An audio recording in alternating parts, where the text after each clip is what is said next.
Império Romano nasce dos escombros da República.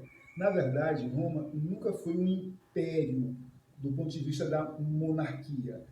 Quando a gente chega ao império, na verdade, é a fase superior da república. É quando as instituições republicanas passam a funcionar verdadeiramente. Essa é a parte do império. Então, na verdade, quando a gente fala de império, não entenda Roma como uma monarquia. Roma é uma república que se aperfeiçoa. Ok? Muito bem. O que deu origem ao Império Romano? Como falei no vídeo anterior, foi a anarquia do período republicano. Muitos generais lutando uns contra os outros.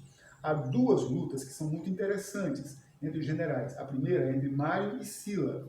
Os dois lutam para ver quem tem controle sobre o comércio com a cidade de Cartago, que é na África.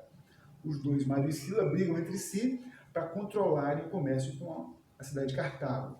Mais na frente, Marco Antônio e Otávio Augusto vão voltar a lutar. E, coincidentemente também, pelo controle do Egito, que também está na África.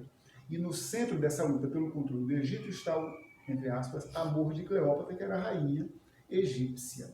Ok? Então, mais uma vez, as coincidências presentes em Roma.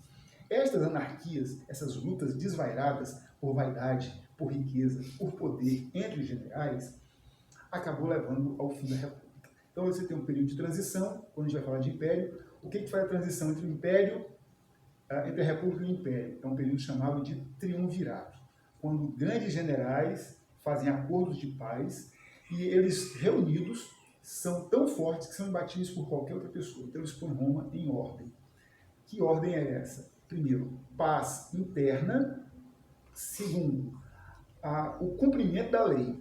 Vamos acabar com esse negócio de cada um fazer do seu jeito. E terceiro, eles fazem com que o Senado se supervalorize. Em troca dessa valorização do Senado, o que eles querem? Eles querem reconhecimento dos seus poderes, querem reconhecimento de si mesmos como líderes nacionais. Ok? Chegando ao ponto de o Senado reconhecer Otávio Augusto como primeiro cidadão de Roma. É como se ele fosse um cidadão acima dos outros. Primeiro príncipe. E logo em seguida, de terem reconhecido ele como primeiro príncipe, reconheceram-no como Deus. Por isso, Otávio Augusto. Então a gente começa aí com Otávio Augusto, o Império Romano. Dentro do Império Romano você tem duas fases. Só podemos subdividi-lo assim.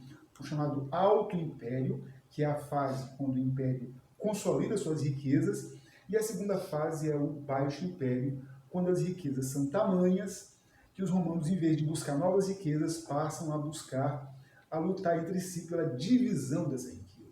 E aí a gente tem o Baixo Império, que é um período de decadência. Ok? Então, deixa eu explicar um pouquinho sobre o Alto Império. Nessa fase do Alto Império, três coisas são importantes que você tem em mente. Alto Império, três coisas são importantes.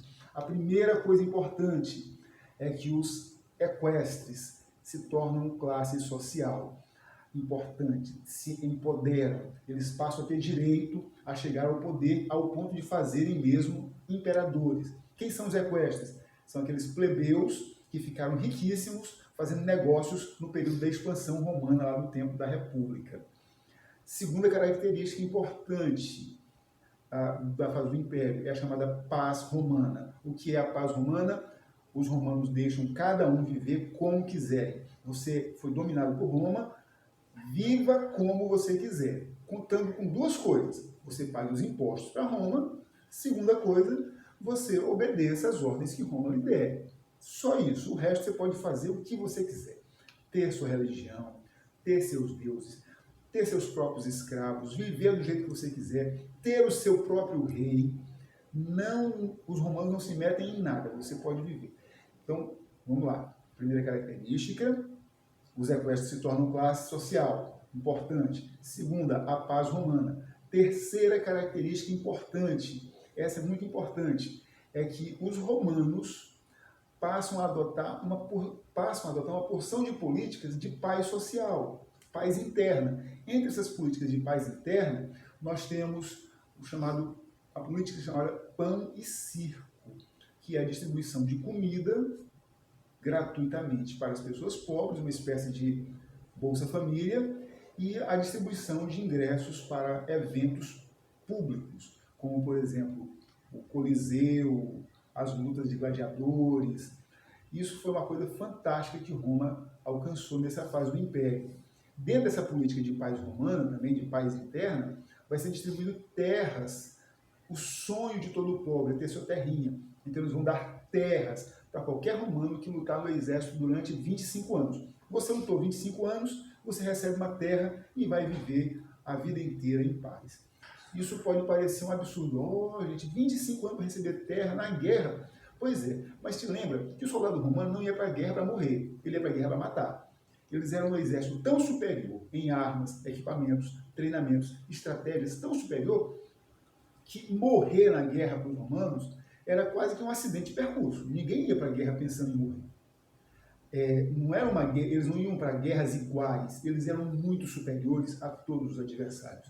Então, como o soldado também entrava na guerra no exército muito jovem, entre 16 e 25 anos, se ele ficasse 25 anos no exército, ele sairia na faixa de 40, 50 anos. Ou seja, ele tinha pelo menos mais uns 15, 20 anos para viver em paz na sua terrinha. Aliás, essa distribuição de terra será um problema muito sério que vai empurrar Roma para a terceira fase, que é a fase da decadência, do Baixo Império. Porque os soldados que foram para as suas terras, tinham seus filhos em suas terras, se enriqueciam em suas próprias terras, não se viam obrigados nem estimulados a irem para novas guerras. E é isso que vai fazer com que Roma congele o processo de expansão, congele o processo de entrada de novos escravos. Compreendido?